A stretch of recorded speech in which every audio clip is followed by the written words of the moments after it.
जैसे उपनेता प्रतिपक्ष जी ने अपनी बात रखी और भू राजस्व अधिनियम 1956 की धारा, जिसको राजस्थान का हर आदमी 98 90B के नाम से जानता है, बड़ी प्रचलित धाराएं हैं। इन धाराओं में संशोधन का प्रस्ताव भू राजस्व संशोधन विधेयक 2022 के माध्यम से किया जाना प्रस्तावित है। सभापति महोदय, मेरा इस संबंध में निवेदन है कि भू राजस्व अधिनियम 1956 की धारा 90 के उपधारा 8 में जो कृषि भूमियां जिनकी उपधारा 8 के अधीन गैर कृषि कार्यों के लिए उपयोग किया गया है के नियमन की डेट को कट ऑफ डेट 17 जून 1999 जो अंकित थी, उसके स्थान पर 31 दिसंबर 17 जून के स्थान पर 31 दिसंबर 2021 किया जाना प्रस्तावित है। ये केवल एक लाइन इसमें लिखी है, लेकिन सभापति महोदय इसके पीछे पूरा एक समुद्र मंथन है। और मैं इसलिए कह रहा हूं कि मैंने उस दिन भी कहा था कि जिस प्रकार से अव्यवस्थित शहर बढ़े हैं, और जैसे अभी उपनेता महोदय ने बताया कि जिस प्रकार गुलाब कोठारी जी का जो 2004 की रिट थी और 2017 का जो फैसला आया था, उसके बाद में राजस्थान ही नहीं पूरे देश में हर आदमी इस बात की एक चिंता करता है कि शहरों के हालात क्या है। सभापति महोदय, ये केवल एक किंतु परंतु जोड़ना था तो कोई बात नहीं थी। हम दिन रात शहर में रहते हैं, दिन रात इस बात को देखते भी हैं और सामने भी है कि इसमें मैं मंत्री महोदय सीधे सीधे 4-5 बातें आपके माध्यम से सभापति महोदय मंत्री जी के सामने रखना चाहूंगा कि आपने कहा 1999 के बाद 2021 तक हम सबको ये गैर कृषि जो भूमि है उसको कृषि अकृषि कार्यों के लिए परमिट करते हैं, इसके लिए बिल लाए। हम आपकी बिल्कुल इस बिल में आपकी बात को सहमत करेंगे, लेकिन मुझे ये बताएं कि 1999 से पहले कितनी जयपुर में ऐसी कॉलोनियां हैं जिनको आज तक पट्टा क्यों नहीं दे पाए। मैंने उस दिन कहा था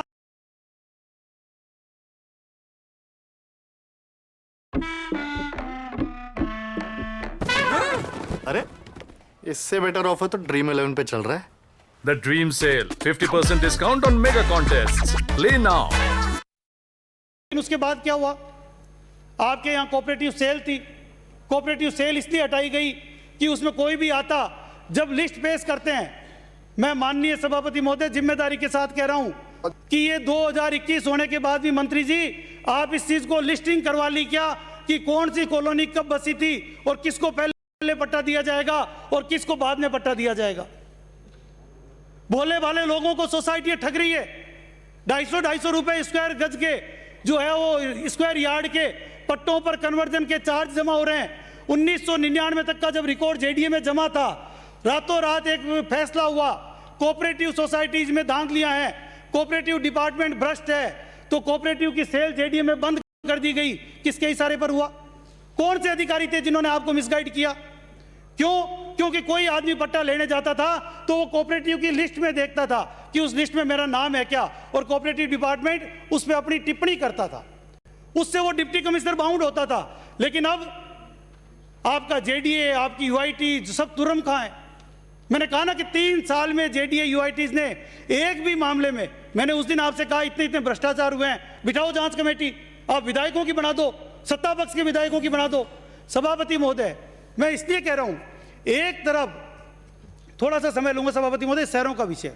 सभापति महोदय, एक तरफ कल बुलडोजर जाता है और कहता है कि चारागाह भूमि पर कोई किसान अपना खेत में मकान बना रहा है, 4 भाई है, 4 मकान बनाते हैं, जेडीए का बुलडोजर जाता है और आम आदमी का मकान तोड़ के आता है। इसी बात पर मंत्रियों का विवाद हुआ, यही मुद्दा था। और दूसरी तरफ आप कह रहे हो कि हम चारागाह भूमि पर पट्टा देंगे। जब आप पट्टा दे ही रहे हो तो बुलडोजर क्यों भेज रहे हो? जब आप पट्टा ही दे रहे हो, एक दिन बाद पट्टा दे रहे हो और एक दिन पहले तोड़ रहे हो, और तोड़ किसके रहे हो? कालू राम का तोड़ रहे हो, भूरा राम को छोड़ रहे हो, आंचू राम का तोड़ रहे हो, पांचू राम को छोड़ रहे हो। ये कौन सा नियम है सभापति महोदय? कोई नियम होगा, तोड़फोड़ करने का दस्ता जाता होगा तो एक लेआउट बनता होगा, किसी को साइट एक जैसी मिलती होगी, सेटबैक एक जैसे मिलते होंगे, किसका मकान टूटेगा और किसका नहीं टूटेगा। ये मंत्री महोदय, जेडीए के कुछ अधिकारी हैं जो आपको भी ध्यान में है, जो आपकी भी नहीं सुन रहे हैं, वो सुपर सीएम हो रखे हैं और वो अपनी मनमर्जी से काम कर रहे हैं। इसलिए मैंने पिछली बार भी कहा कि थोड़ा सा कोटा से बाहर झांको मंत्री महोदय। इस बार आज जिस प्रकार से अव्यवस्थित हो रहा है, आपने कहा कि हम गोचर भूमि पर देंगे, मंदिर माफी की जमीन पर देंगे। निश्चित रूप से मैं आपसे कह रहा हूं कि जो व्यक्ति बैठा है मकान बनाकर, यदि वो वाकई इनोसेंट है, यदि उसने, आज क्या हुआ, सैकड़ों कॉलोनियों में जहां फैसिलिटीज लैंड थी सभापति महोदय, उसमें तो पट्टे काट दिए गए, और जहां पट्टे जिनको दिए हुए थे उसको फैसिलिटीज बता दी गई। अब जहां पट्टे फैसिलिटीज बता रखी है उसमें लोग 20-20 साल से रह रहे हैं, उनको पट्टा दे नहीं पा रहे हो, और जो फैसिलिटीज एरिया नहीं है उसको फैसिलिटीज बता दिया। ये काम किसने किया? ये उन बेस्ट सोसाइटी ने किया जिनको 1999 का सारा रिकॉर्ड लेकर आपके पास जब आ गया था, तो उस रिकॉर्ड को किस मंशा के कारण 2003 तक तो आप खुद थे, ऑनलाइन क्यों नहीं किया गया? और वो ऑनलाइन नहीं होने के कारण आज तक करोड़ों लोगों के साथ राजस्थान में धोखाधड़ी हुई है, करोड़ों लोगों के साथ। और मैं आपसे निवेदन करूंगा कि मंत्री महोदय, ये शहरी विभाग को आपसे अच्छा कोई नहीं समझता, इसको अभी भी अविलंब आप तुरंत इसको ऑनलाइन करवाएं। इन कोऑपरेटिव सोसाइटीज का रिकॉर्ड जब तक ऑनलाइन नहीं होगा, जब तक ये केवल और केवल अवैध और भू माफिया सोसाइटियां बनकर रह जाएगी, और आम गरीब व्यक्ति इसमें मारा जा रहा है। 600 से ज्यादा कॉलोनी अकेली मेरी विधानसभा में है, जो 1999 से पहले की भी बसी हुई है, 1999 के बाद भी बसी हुई है। उनको आज तक ये नहीं पता कि हमको पट्टा लेने के लिए क्या करना है। मैं आपसे मांग करता हूं कि बेशक आप पट्टा दीजिए, आप जनप्रतिनिधियों की, पार्षदों की टीम बनाइए, क्योंकि पार्षद ही वो कड़ी है, वो जनप्रतिनिधि जो गली गली घर घर घूमकर, उसमें कांग्रेस का भी होगा और बीजेपी का भी होगा, गली गली घर घर घूमकर वो ये पहचान सकता है कि किसको तो पट्टा देना चाहिए और किसको नहीं देना चाहिए। केवल और केवल हम अधिकारियों के अधीन काम कर रहे हैं, और कर क्या रहे हैं अधिकारी? मैं इसलिए कह रहा हूं सभापति महोदय, मैं कोई आरोप नहीं लगा रहा, जो पीड़ा दिन रात हम देखते हैं उन सोसाइटीज में आज हालत क्या है। सोसाइटी वाले ने पट्टा काट दिया बैक डेट में, उन स्टाम्प की जांच करवा लो, और कुछ नहीं करो तो आप एक आदेश कर दो, आज उन सारे स्टाम्प पेपर की जांच करा लो जिसमें 1999 के तक के एग्रीमेंट होकर अभी आपके यहां कैंप लगने के लिए आते हो। किन कॉलोनियों के कैंप लगे पिछले 1-1.5 साल में, 2 साल में, जहां लोग नहीं रहते हैं, और जहां लोग रहते हैं जो पट्टा मांग रहे हैं वहां कैंप नहीं लगाए जा रहे, उनको पट्टा नहीं दिया जा रहा। यानी केवल भू माफियाओं के इशारे पर पंक्टा कैंप दे लगाकर पट्टे दिए जा रहे हैं। ये कौन अधिकारी काम कर रहे हैं? मंत्री महोदय, सभापति महोदय, मैं ये सारी पीड़ा साक्षात देखकर, दिन प्रतिदिन देखकर, इसलिए मैं आपके सामने रख रहा हूं। और मैं अभी आपके सामने इसलिए कह रहा हूं सभापति महोदय कि ये सोसाइटियों का मिलीभगत का खेल कितना बड़ा है कि 3 कॉलोनियां मैंने उस दिन बताई, Shiv Enclave, Central Spine, West Way Height, और मंत्री महोदय आज मैं आपसे कह रहा हूं चौथी लोहा मंडी जयपुर, इसकी आप जांच करवा लो।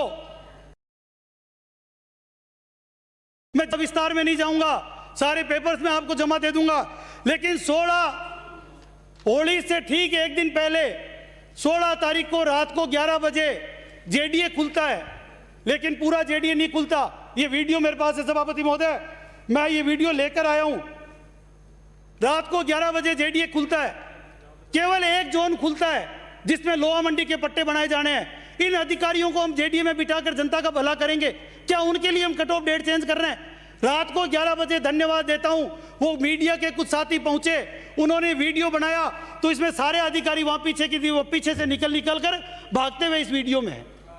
रात को 11 बजे एक जोन खुलता है, रात को 11 बजे। यदि खोलना है पूरा जेडीए खोले, मैं अभी आपको दे रहा हूं, मैं ये लाया हूं, आपको देकर जाऊंगा। मुझे पूरा विश्वास है कि आप उन अधिकारियों के खिलाफ कठोर कार्रवाई करोगे, और मैं बाकी ये पूरे दस्तावेज जो मैं लेकर आया हूं लोहा मंडी के, ये भी मैं आपको भी दूंगा सारे। मुझे पूरा विश्वास है कि शहरी मंत्रालय के ऐसे मंत्री जो जिनसे विद्वान कोई हो ही नहीं सकता, उनके राज में ऐसे हो जाए, उस अधिकारी की खैर नहीं। मैं आज सारे पेपर आपको जमा करा। ये भी आपसे कहा था कि मुझे लिख करके दे दो, लेकिन आप आज तक नहीं दिया। मैं दे रहा क्या दे दीजिए, मैं सबकी जांच करवा लूंगा। सभापति महोदय, मैं देने के लिए घूम रहा हूं। मंत्री जी धारा 144 लगवा रहे थे कोटा में, मैं किसको देता? मंत्री जी यहाँ होते जब देता। मंत्री जी तो कोटा में धारा 144 लगवा रहे थे, मैं दर दर घूम रहा हूं कि मंत्री जी को देऊं कागज, कहां देऊं? सभापति महोदय, मैं 2 मिनट में कंक्लूड कर रहा हूं। अरे 1 मिनट सुनिए सभापति महोदय, मैं 2 मिनट में कंक्लूड करूं। मेरा इस बिल पर मंत्री जी केवल एक हाथ जोड़कर निवेदन है, इस बिल के माध्यम से जिन सोसाइटी भूमाफियाओं को फायदा पहुंचने की पूरी संभावनाएं बनी हुई है, और मैं दावे के साथ कह सकता हूं कि अब तक का जो 1999 के बाद सोसाइटियों की जो स्थिति रही है, जयपुर के लाखों लोगों को इन सोसाइटियों ने ठगा है, लूटा है, लोग दर दर की ठोकरें खा रहे हैं, पार्कों में प्लॉट दे दिए, 80-20 के रेशियो में दे दिए, 90-10 में दे दिए, ना सड़क है, ना बिजली है, ना पानी है और ना और है। सभापति महोदय, मैं मंत्री जी से केवल आखिरी ये पूछना चाहता हूं कि इस बिल में आप पट्टा दोगे, लेकिन इस बिल में एक शब्द नहीं है कि आधारभूत सुविधाएं, सड़क कौन बनाएगा, नाली कहां से बनेगी, क्योंकि आपने एक्ट में तो ये लिख रखा है जो सोसाइटी ने पट्टा काटा। 50 से ज्यादा मेरे पास क्वेश्चनों के जवाब आए हैं कि जिसने बिल्डर ने कॉलोनी काटी, जिस किसान ने कॉलोनी काटी, जिस सोसाइटी ने कॉलोनी काटी, वो ये आधारभूत सुविधाएं डेवलप करके देगा। लेकिन जेडीए ने ले लिया तो कोई डेवलप नहीं कर रहा है, लोग दर दर के घूम रहे हैं। कौन सड़क देगा, कौन नाली देगा, कौन बिजली देगा, कौन पानी देगा, कौन पार्क देगा, और लोग कहां जाएंगे, ये इस बिल में नहीं है। इसलिए मेरा मंत्री महोदय हाथ जोड़कर निवेदन है, आप कट ऑफ डेट बढ़ा दें, लेकिन पहले 1999 के जो लाखों लोग बैठे हैं पहले उनको पट्टा दे दो, वरना केवल भूमाफियाओं को पट्टे मिलेंगे, अफसर आपको बदनाम करेंगे। पहले भी कई बार अफसर आपको फंसा कर भाग गए, बाद में आप ही दुख पाते रहे, ऐसे नहीं हो फिर फंसा दें। इसलिए मेरा आपसे निवेदन है कि आप भोले भाले मंत्री हो, आपको कहीं फिर नहीं फंसा दें, आप मेहरबानी करें और इस बिल को अभी रोक दें, और पहले लोगों को पट्टे देने की पूरी योजना बनने के बाद 2 महीने बाद बिल लेना, 3 दिन में पट्टे दे देना। पहले लिस्ट तो बना लो पट्टे किसको देने। बहुत बहुत धन्यवाद सभापति महोदय, मैं ये कहूंगा इस बिल को एक बार वापस ले लें।